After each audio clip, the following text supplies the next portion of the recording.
Here we go with drawing a still life. This is our still life and our piece of paper is right here.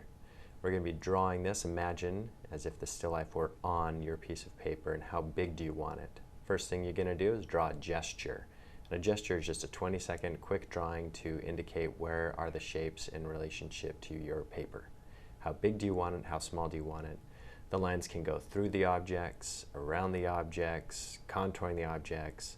It's just to try to get something down onto your piece of paper that you can use as reference. So here's the 20-second gesture.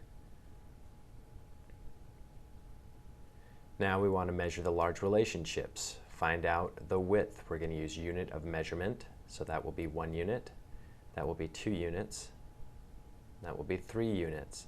And these units are measured from the top of your thumb to the top of the pencil. You will use those same units of measurement on your piece of paper. Find out the width. This is 4 units wide. We'll indicate 4 units wide onto our piece of paper.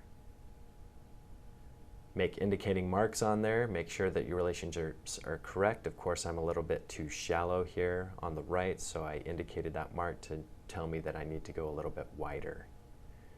When I go back, I need to find my shapes or my slopes and indicate those slopes by holding it, my arm straight, and drawing it on my piece of paper with the pencil leading the edge. Find that slope underneath that statue, indicate that slope by drawing it in, holding it at the same angle.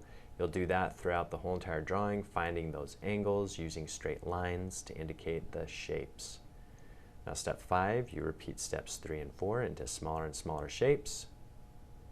And then we're going to clean up the gesture just by erasing it a little bit. So notice I have the majority of straight lines that are occurring.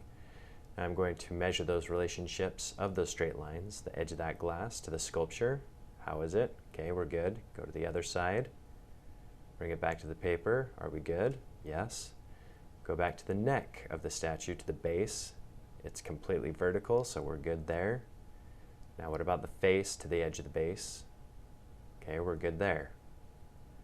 So you do that vertically and you do that horizontally. Where's the top of this statue in relationship to the top of the other statue? Looks like it's pretty good. And what about the bottom? Notice the chin lines up with the orange, lines up with the other bottom part of the statue. Okay, we're good there. So indicate those marks and make those changes, and you'll do this both vertically, horizontally, and with slopes. The other thing that you want to remember is when you're using the unit of measurement, they are just units. So it is not 1 inch here and 1 inch on my piece of paper. It is, this is 3 units high and 4 units wide, as the still life that we just used. So when you're drawing it onto your piece of paper, you can make it a really small drawing as long as it is 4 units wide and 3 units high. You could make it 4 inches wide and 3 inches high. But if you keep it in relationship of units, it keeps the information really simple. You could make it really huge, so like 6 inches on your piece of paper counts as a unit.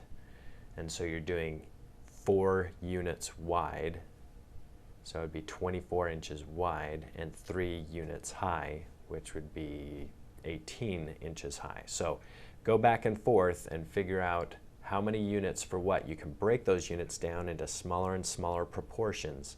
And you're just finding the proportional relationships between the 2 objects. So do that over and over and over again, and you will have an exact copy of the still life object that you're doing. Okay, good luck.